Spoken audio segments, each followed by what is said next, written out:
All right, so if you guys already know the stitch method way of going through your minor pentatonic shapes, which is the Neverlost, then you're already ahead of the game. We're going to combine that with a cool method that I saw from David Walliman. All right, so let's just go over quick the stitch method if you haven't seen it, the Neverlost method. So let's just say, for example, if I have in the key of A minor here, right? All right, A minor pentatonic, first position, first box, right? So I'm just going by the octave. So if I go, now I start at the next A octave, and I'm making the same shades, the root, right? Minor third, fourth, fifth, okay?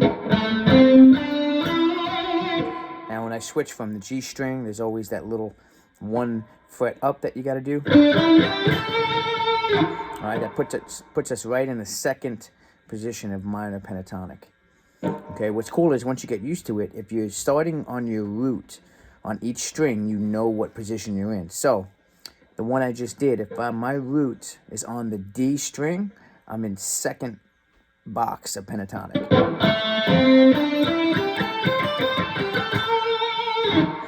All right, if the root, let's say A, right?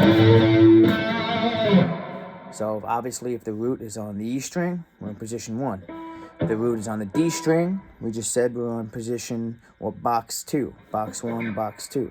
All right, and now if we find A right here, A on the A string, okay, we're in fourth box, and you're gonna get used to it the more you do it, right?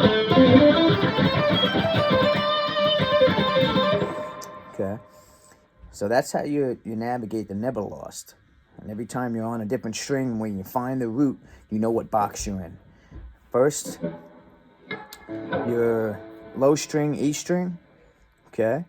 You find that first box, that's first box. If you find yourself on the third string, the D string with the root note, the A, that's second box. You find yourself on the A string with the root note A, that's fourth box. All right, and it's pretty cool because once you get into these positions, you know where you're at. All right, and especially if I find myself here on the G string, right? Then I'm in the fifth box, look. And then you're gonna be able to navigate so much easier. All right, so now how are we gonna combine that with the video that I saw from David Walliman, which is, like I said, in the description below. All right, what's cool in that video I saw is he's going to find the root on the adjacent string. All right, so let's stay in the key of A minor, pentatonic, right? So we're here. Let's go A minor, right here, A. We're going to find the A note on the D string. D string, 7th fret, A. All right, now I got to go to the next adjacent string. I like to go back descending. So that brings us to the A string. And we're going to find the A note. All right, we know it's at the 12th fret, but you're going to slide up to find it so you get used to using your ear and ear training. Look. So there's the A. Now what's cool is once you find your adjacent string octave, you're right in the Neverlost again. So look. Now I'm starting my Neverlost, look. So we're on the A string, right? So that means we're back to, like we said, knowing your Neverlost shapes. You're in the fourth box. All right, so now whenever you find your root note, let's say we find our root note on the D string, right?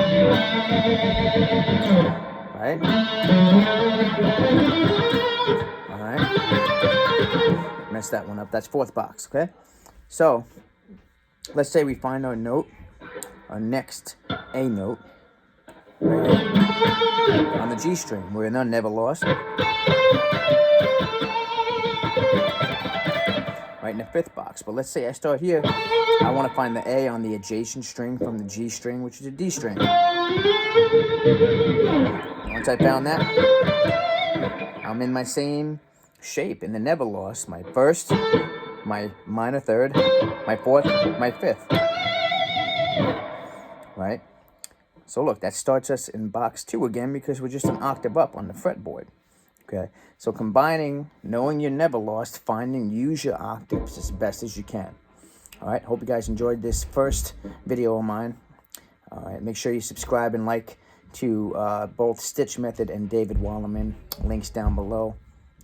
All right, enjoy this quarantine. Let's get good at guitar while you guys are just sitting around.